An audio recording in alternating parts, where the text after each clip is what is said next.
السلام عليكم ورحمة الله. إن الحمد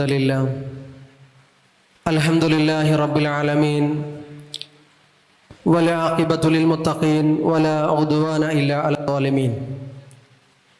أصلي وأسلم على نبينا محمد وعلى آله وصحبه أجمعين أما بعد. ഏറ്റവും പ്രിയങ്കരരായ പ്രൗഢമായ ഈ ഒരു സമ്മേളനത്തിൻ്റെ ഏറ്റവും ആകർഷകമായ സെഷനിൽ നമ്മുടെ കൂടെ ഇരിക്കുന്ന, നിങ്ങളുടെ ചോദ്യങ്ങൾക്ക് കൃത്യമായ മറുപടി പറയുന്നതിന് എത്തിച്ചേർന്നിട്ടുള്ള സഅദുദ്ദീൻ സ്വലാഹി, അൻസബ് സ്വലാഹി, അഫ്സൽ MT, പ്രിയം നിറഞ്ഞ MSM-ൻ്റെയും ISM-ൻ്റെയും MGM-ൻ്റെയും KNM-ൻ്റെയും സഹപ്രവർത്തകരെ, ഈ പ്രോഗ്രാമിൽ പങ്കെടുത്തുകൊണ്ടിരിക്കുന്ന പ്രിയം നിറഞ്ഞ മക്കളെ, ഒരു വെക്കേഷൻ സമയത്ത് വെക്കേഷൻ്റെതായ മുഴുവൻ തിരക്കുകൾ മാറ്റിവെച്ചുകൊണ്ട് ഒരു ദിവസം മുഴുവനും ഇതുപോലെ ഇവിടെ പങ്കുചേരാൻ, ഈ ഒരു പ്രോഗ്രാമിൽ പങ്കെടുക്കാൻ നിങ്ങൾക്ക് സാധിച്ചത് വലിയ ഭാഗ്യമാണ്. ഞാൻ നേരത്തെ സൂചിപ്പിച്ചതുപോലെ ഈ ഒരു സമ്മേളനത്തിൻ്റെ ഏറ്റവും പ്രധാനപ്പെട്ട ഒരു സെഷനിലാണ് നമ്മൾ പങ്കെടുത്തുകൊണ്ടിരിക്കുന്നത്. അതുകൊണ്ട് തന്നെ നിങ്ങൾ കുടിച്ചുകൊണ്ടിരിക്കുന്ന ജ്യൂസ് അത് പെട്ടെന്ന് കുടിച്ചു തീർത്ത് അതിൻ്റെ ഗ്ലാസ് ബന്ധപ്പെട്ട ആളുകളെ ഏൽപ്പിക്കണം. നിങ്ങൾ കഴിച്ചുകൊണ്ടിരിക്കുന്നത് സമൂസയാണ്, അത് പെട്ടെന്ന് കഴിച്ച് ഇവിടെ വരുന്ന ഓരോ കാര്യങ്ങളും ശ്രദ്ധാപൂർവം കേൾക്കണം എന്നാണ് ആമുഖമായി സൂചിപ്പിക്കുന്നത്. ഒരുപാട് പരിചയമുള്ള മുഖങ്ങളാണ് ഇവിടെ നിന്ന് സദസ്സിലേക്ക് നോക്കുമ്പോൾ കാണാൻ കഴിയുന്നത്. അത്താണിക്കലും കടലുണ്ടിയിലും ചാലിയത്തും തിരുത്തിയാടും ഫാറൂഖ് കോളേജിലും ചുങ്കത്തും ഒക്കെയുള്ള ഒരുപാട് പരിചയമുള്ള നല്ല മക്കളെ മുന്നിൽ കാണുന്നു എന്നത് തന്നെ ഏറ്റവും വലിയ സന്തോഷമാണ്. ഇത് കേവലം ഒരു ഔപചാരികമായ ഒരു വർത്തമാനമല്ല. ഇവിടെ ഒരുമിച്ചിരിക്കുന്ന പല കുട്ടികളെയും പഠിപ്പിക്കുവാനുള്ള ഭാഗ്യവും ലഭിച്ചു എന്നതുകൊണ്ട് തന്നെ ക്ലാസ് റൂമിലും ക്ലാസ് റൂമിൻ്റെ പുറത്തുമൊക്കെ പല രീതിയിലും നിങ്ങളെ കാണുമ്പോൾ ആ സമയത്തൊക്കെയും ഏറ്റവും അച്ചടക്കത്തോടുകൂടി എല്ലാ രീതിയിലും എന്താണോ ഒരു മാതൃകാ വിദ്യാർത്ഥിയാവേണ്ടത് ആ രീതിയിൽ ക്യാമ്പസുകളിൽ നിലകൊള്ളുന്ന മക്കളാണ് ഇവിടെ വന്നു ചേർന്നത് എന്ന് എനിക്ക് കൃത്യമായ ബോധ്യമുണ്ട്. നമ്മുടെ സമയം ഒരുപാട് സുദീർഘമായി നീണ്ടുപോയിട്ടുണ്ട്. അതുകൊണ്ട് വളരെ ദീർഘിപ്പിച്ചിട്ടുള്ള ഒരു ആമുഖ ഭാഷണം ഉദ്ദേശിക്കുന്നില്ല. എങ്കിൽ പോലും നേരത്തെ നാസർ ഫാറൂഖി പറഞ്ഞു നിർത്തിയ ഒരു ഭാഗമുണ്ട്.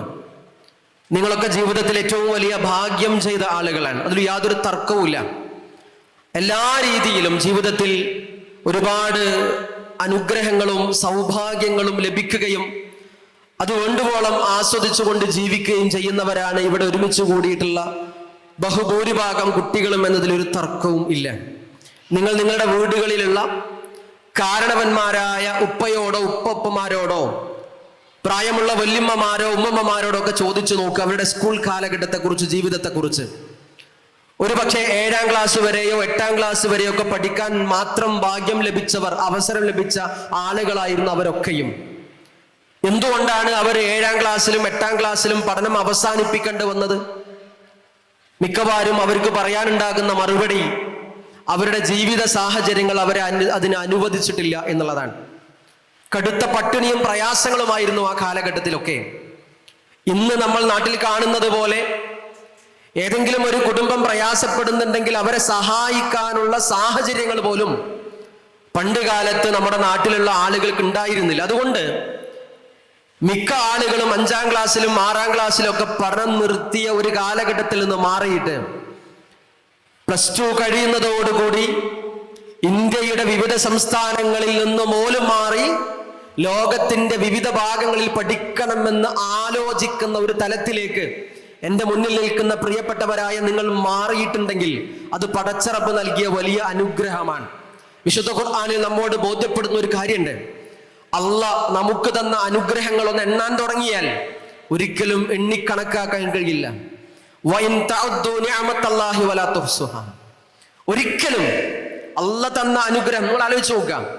നിങ്ങൾ ഇവിടെ മനോഹരമായി ഹാളിൽ ഒരുമിച്ചിരിക്കുന്ന സമയത്ത് തന്നെ ഈ ഹാളിലേക്ക് എന്നല്ല, സ്കൂളിന്റെ പടി പോലും ചവിട്ടാൻ നിങ്ങളുടെ ഇതേ പ്രായത്തിലുള്ള പല കുട്ടികൾക്കും കഴിയുന്നില്ല. എൻ്റെ സ്കൂളിലുണ്ട് 8ാം ക്ലാസ് മുതൽ +2 വരെ പഠിക്കുന്ന 2000-ലധികം മക്കൾ പഠിക്കുന്ന ഒരു സ്ഥാപനത്തിൽ 15ഓ 20ഓ കുട്ടികൾ ബെഡ് റിഡണായി വീട്ടിൽ നിന്ന് തൻ്റെ പ്രാഥമികമായ കർമ്മങ്ങൾ പോലും ഒന്ന് സ്വന്തമായി സാധിക്കാൻ കഴിയാത്ത നിങ്ങളുടെ അതേ പ്രായത്തിലുള്ള കുട്ടികൾ അവിടെ അവരുടെ 4 ചുമരുകൾക്കുള്ളിൽ ഇരിക്കുന്ന സമയത്ത് അതിൽ നിന്നൊക്കെ മാറി വ്യത്യസ്തരായി സ്കൂളിൽ പോവാൻ, ഇതുപോലെയുള്ള പ്രോഗ്രാമുകൾ പങ്കെടുക്കാൻ, കല്യാണങ്ങളിൽ പങ്കെടുക്കാനൊക്കെ നിങ്ങൾക്ക് അവസരം ലഭിച്ചു എന്നത് വലിയ അനുഗ്രഹമായി മക്കളെ നിങ്ങൾ കാണണം. അതിന് കൃത്യമായി നന്ദി കാണിക്കുകയും വേണം. നിങ്ങൾ ലക്ഷ്യം തിരിച്ചറിയണമെന്നുള്ളതാണ്. ലക്ഷ്യം മാറുമ്പോഴാണ് നമ്മുടെ വഴികൾ വഴിപിഴച്ചതായിട്ട് മാറുക. നമ്മുടെ ലക്ഷ്യം എന്താണ്? നേരത്തെ എൻ്റെ നാട്ടിൽ നടന്ന MSMന്റെ ഒരു റെസിഡൻഷ്യൽ ക്യാമ്പിൽ ആ കുട്ടികളോട് അവരുടെ ലക്ഷ്യത്തെക്കുറിച്ച് ചോദിച്ചിരുന്നു. ജീവിതത്തിൽ നിങ്ങളുടെ ലക്ഷ്യം എന്താണ്? 45ഓളം കുട്ടികൾ പങ്കെടുത്ത ആ ക്യാമ്പിലെ മുഴുവൻ കുട്ടികളും കൃത്യമായി മറുപടി പറഞ്ഞത് ഒരു പക്ഷേ നിങ്ങളോട് ചോദിച്ചാൽ നിങ്ങൾ പറയുന്ന അതേ മറുപടി തന്നെയാണ്. എനിക്ക് പൈലറ്റ് ആവണം, എനിക്ക് ഡോക്ടർ ആവണം, എനിക്ക് എഞ്ചിനീയർ ആവണം, അങ്ങനെ ജീവിതത്തിൽ വലിയ സ്വപ്നമായി നിങ്ങൾ കാണുന്ന വിവിധങ്ങളായ തലങ്ങളെ അവർ കൃത്യമായി ഉയർത്തി പറഞ്ഞെങ്കിൽ അവരെ ഞാൻ തിരുത്തിയിട്ട് പറഞ്ഞൊരു കാര്യമുണ്ട്. ഒരിക്കലും നമ്മൾ ഈ ഭൗതിക ലോകത്ത് ഏറ്റവും ഉന്നതമായ ജോലിയും സൗകര്യങ്ങളും ലഭിക്കണമെന്നൊക്കെ ആഗ്രഹിക്കാം, ഒരു തർക്കവുമില്ല. പക്ഷെ അത് ജീവിതത്തിന്റെ ലക്ഷ്യമായി കാണുമ്പോൾ നമ്മുടെ വഴികൾ പിഴച്ചതായിട്ട് മാറും. പക്ഷേ ജീവിതത്തിന്റെ ലക്ഷ്യം എന്തായിരിക്കണം? മരണാനന്തരമുള്ള ജീവിതത്തിൽ സമാധാനവും സ്വസ്ഥതയും എനിക്ക് സ്വർഗവും ലഭിക്കണമെന്ന് ജീവിതത്തിന്റെ സ്വപ്നമായി മാറുമ്പോൾ, ലക്ഷ്യമായി മാറുമ്പോൾ ആ ലക്ഷ്യത്തിലേക്കുള്ള വഴികളാണ് ഞാൻ നേടിയെടുക്കുന്ന ജോലിയും ഞാൻ പഠിച്ചുകൊണ്ടിരിക്കുന്നതും ഞാൻ മനസ്സിലാക്കിക്കൊണ്ടിരിക്കുന്നതും എന്ന് കൃത്യമായി എൻ്റെ പ്രിയപ്പെട്ട മക്കൾ തിരിച്ചറിഞ്ഞു കഴിഞ്ഞാൽ ഇവിടെയുള്ള മറ്റു സെഷനുകളൊന്നും ആവശ്യമില്ലാത്ത വിധം ആ ഒരു ലക്ഷ്യം മാത്രം നിങ്ങളെ കൃത്യമായ വഴിയിലൂടെ മുന്നോട്ട് നടത്തും. ക്യാമ്പസുകൾ ഇന്ന് വലിയ ചർച്ചകളാണ്. നേരത്തെ ക്യാമ്പസുകൾ എന്ന് പറയുന്നത് +2 കാലം കഴിഞ്ഞ് കോളേജുകളിലേക്ക് പ്രവേശിക്കുന്ന ഒരു കാലഘട്ടത്തെ കുറിച്ചാണ്. ഡിഗ്രിക്കും അതുപോലെ പ്രീ ഡിഗ്രിക്കും ഒക്കെ പഠിക്കുന്ന കുട്ടികളായിരുന്നു മുമ്പ് നമ്മൾ നാട്ടിൽ പ്രയാസങ്ങളും പ്രതിസന്ധികളൊക്കെ ഉണ്ടാക്കുന്ന വലിയ ചർച്ചകൾക്ക് വിധേയമായിരുന്നു. എന്നാൽ ഇന്നത് മാറുകയാണ്. LP സ്കൂളിലും UP സ്കൂളിലും ഹൈസ്കൂളിലും ഹയർ സെക്കൻഡറിയിലും ഒക്കെ ജീവിതത്തെ കളറാക്കാൻ, വൈബുള്ളതാക്കി മാറ്റാനുള്ള ശ്രമങ്ങൾക്കിടയിൽ നമ്മൾ പോലും അറിയാതെ നമ്മിൽ നിന്നും ഇല്ലാതായിക്കൊണ്ടിരിക്കുന്ന കുറെ മൂല്യങ്ങളുണ്ട്. വസ്ത്രധാരണത്തില്, സ്വഭാവത്തില്, പെരുമാറ്റത്തില്. മുമ്പൊക്കെ നമ്മുടെ ക്ലാസ്സിലൊക്കെ വരുന്ന കുട്ടികളിൽ ഒരു 40ഓ 45ഓ കുട്ടികളുണ്ടെങ്കിൽ ഒരു 1-2 ആഴ്ച കഴിയുമ്പോഴേക്ക് നല്ല മക്കളെ കൃത്യമായി തിരിച്ചറിയാൻ പറ്റുമായിരുന്നു. അവരൊക്കെ ഒരു പക്ഷേ നല്ല കുടുംബങ്ങളിൽ നിന്ന് വരുന്ന മക്കളായിരുന്നു. പക്ഷെ ഇന്ന് അതുപോലും തിരിച്ചറിയാൻ പറ്റാത്ത വിധം നല്ല കുടുംബങ്ങളിൽ നിന്ന് വരുന്ന മക്കൾ പോലും വഴിയറിയാതെ, അതല്ലെങ്കിൽ താല്പര്യങ്ങൾക്ക് പിറകെ, ഇഷ്ടങ്ങൾക്ക് പിറകെ മാത്രം സഞ്ചരിക്കുന്നിടത്താണ് ഈ ഒരു സെഷൻ ഏറ്റവും മനോഹരമായി മാറുന്നത്. നമുക്ക് ഒരുപാട് ചോദ്യങ്ങളുണ്ട്. ക്യാമ്പസുകൾ പഠിക്കുന്ന ഞങ്ങളെ സംബന്ധിച്ചിടത്തോളം ആ ക്യാമ്പസ് കാലഘട്ടം ഏറ്റവും മനോഹരമായി ഞങ്ങളുടെ മനസ്സിലെന്നും ഓർമ്മിക്കാവുന്ന തരത്തിൽ നിലനിർത്താൻ, അതിനെ വൈബ് നിറഞ്ഞതായി കളറുള്ളതാക്കി മാറ്റാൻ നിങ്ങൾ ശ്രമിക്കുമ്പോൾ നഷ്ടപ്പെട്ടു പോകുന്നത് ഈ പരലോക ജീവിതമാണ് എന്ന ബോധ്യം പ്രിയപ്പെട്ട മക്കളെ നിങ്ങൾക്ക് ഉണ്ടാവണം. അവിടെ പ്രണയബന്ധങ്ങളുണ്ട്, വഴിവിട്ട സൗഹൃദങ്ങളുണ്ട്. അതുപോലെ നമ്മൾ സോഷ്യൽ മീഡിയയിലൂടെ കണ്ടുകൊണ്ടിരിക്കുന്ന പുതിയ പുതിയ വർത്തമാനങ്ങൾ, പുതിയ പുതിയ മുദ്രാവാക്യങ്ങളുണ്ട്. അവിടെ മൈ ബോഡി മൈ ചോയ്സ് കടന്നു വരും. മൈ ബോഡി മൈ ചോയ്സ് വല്ല മനോഹരമായി നമുക്ക് തോന്നും. ജെൻഡർ ന്യൂട്രാലിറ്റി കടന്നു വരും. അങ്ങനെയുള്ള ഒരേ സെക്സിൽപ്പെട്ട ആളുകളുമായി വൈവാഹിക ജീവിതത്തിൽ പ്രവേശിക്കുന്നത് ഒരു വലിയ ആഘോഷമായിട്ട് മാറും. അവിടെയൊക്കെയും നമുക്ക് നഷ്ടപ്പെടുന്നത് ഒന്ന്, നമ്മുടെ സ്വപ്നങ്ങൾക്കനുസരിച്ച് മുന്നോട്ട് പോകാൻ കഴിയാതെ പോകുന്നുള്ളതാണ്. ഒറ്റ കാര്യം പറഞ്ഞുകൊണ്ട് ഞാൻ അവസാനിപ്പിക്കുകയാണ്. നിങ്ങൾ പഠിച്ചുകൊണ്ടിരിക്കുന്ന സ്കൂൾ ജീവിതത്തിനിടയിൽ ആ സ്കൂൾ ജീവിതത്തിലേക്ക് കടന്നു വരുന്ന മറ്റെന്തും, അത് പ്രണയമാവാം, വഴിമാവാം, ഇതുപോലെയുള്ള സമൂഹത്തിൽ ഉയർന്നു വരുന്ന മുദ്രാവാക്യങ്ങളാവാം, ഏതൊക്കെയാണോ നിങ്ങളിലേക്ക് കടന്നു വരുന്നത് അത് മുഴുവനും നശിപ്പിക്കുന്നത് ആത്യന്തികമായി നിങ്ങളുടെ പരലോകമായിരിക്കും, അതോടൊപ്പം നിങ്ങളുടെ ദുനിയാവുമായിരിക്കും. ഒരുപാട് അനുഭവങ്ങൾ നമുക്കുണ്ട്. എൻ്റെ സുഹൃത്തിന്റെ ഒരു പെങ്ങളുണ്ട്. അവൾ 10ാം ക്ലാസ്സിലൊക്കെ നന്നായി പഠിച്ച കുട്ടിയാ.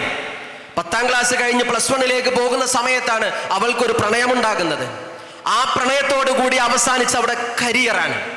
പ്രണയത്തിന്റെ ആദ്യ നാളുകൾ മനോഹരമായിരിക്കും. എന്ത് രസം എന്നെ കേൾക്കാൻ, എൻ്റെ കൂടെ സമയം ചെലവഴിക്കാൻ, എന്നെ തൊടാൻ, എന്നെ സ്പർശിക്കാൻ, എൻ്റെ കൂടെ നിൽക്കാൻ. എൻ്റെ പ്രിയപ്പെട്ടവൻ, എൻ്റെ പ്രിയപ്പെട്ടവൾ കൂടെ നിൽക്കാൻ. അവസാനം ആ ഒരു രസം കഴിയുമ്പോൾ ചവച്ചു തുപ്പുന്ന ബബിൾഗം പോലെ നമ്മളെ മാറ്റി നിർത്തുന്ന ഒരു കാലം വരും.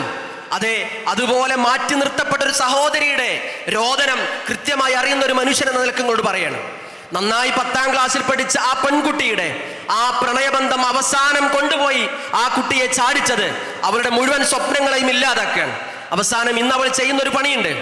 അവസാനം അവൾ അംഗനവാടി കുട്ടികളെ പഠിപ്പിക്കുവാനുള്ള ഒരു ട്രെയിനിങ് കോഴ്സ് കംപ്ലീറ്റ് ചെയ്ത് ഇന്ന് അതിനുവേണ്ടി ഇന്റർവ്യൂ കാത്തിരിക്കുന്ന ഒരു സാഹചര്യം ആലോചിച്ച് നോക്കും. ഒരു പക്ഷേ നിങ്ങൾ ഞാൻ നേരത്തെ പറഞ്ഞതുപോലെ ഡോക്ടർ ആവാനും എഞ്ചിനീയർ ആവാനും ഒക്കെ കഴിവുള്ള ബുദ്ധിയും സാമർഥ്യവുമുള്ള ഒരു പെൺകുട്ടി ജീവിത കാലഘട്ടത്തിൽ, സ്കൂൾ ജീവിത കാലഘട്ടത്തിൽ അവൾക്ക് തോന്നിയ ഒരു പ്രണയബന്ധത്തിന്റെ പേരിൽ അവളുടെ ജീവിതത്തിന്റെ എല്ലാ സ്വപ്നങ്ങളെയും അവസാനിപ്പിക്കേണ്ടി വന്നു എന്ന് പറയുമ്പോൾ എൻ്റെ പ്രിയപ്പെട്ട മക്കളെ, അത്തരം ഒരു അവസരം, അത്തരം ഒരു സാഹചര്യം നിങ്ങൾക്കുണ്ടാവാൻ പാടില്ല. നമ്മൾ ജീവിക്കുന്നത് അള്ളാഹുവിൻ്റെ നിയമങ്ങളും നിർദ്ദേശങ്ങളും അനുസരിച്ചു കൊണ്ടായിരിക്കണം.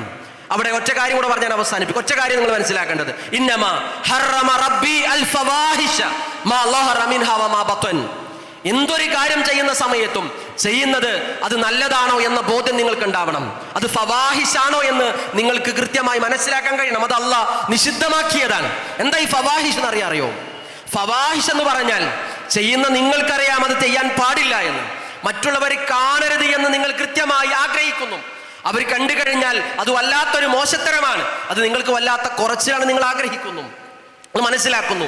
അത്തരം കാര്യങ്ങളെ കൃത്യമായി ഖുർആൻ നിഷിദ്ധമാക്കിയിട്ടുണ്ടെങ്കിൽ ആ നിഷിദ്ധമായ വഴികളിലൂടെ സഞ്ചരിക്കാതെ മാതൃകാ വിദ്യാർത്ഥിയായി നാടിനും സമൂഹത്തിനും ഉപകാരപ്രദമായ നിങ്ങളുടെ ഭാവി ജീവിതത്തിന്, നിങ്ങളുടെ സ്വപ്ന സാക്ഷാത്കാരത്തിന് ഒരിക്കലും ഒരു തടസ്സമായി നിൽക്കാത്ത ജീവിതമായിരിക്കണം കലാലയങ്ങളിൽ നിങ്ങൾ മുന്നോട്ട് കൊണ്ടുപോവേണ്ടത്.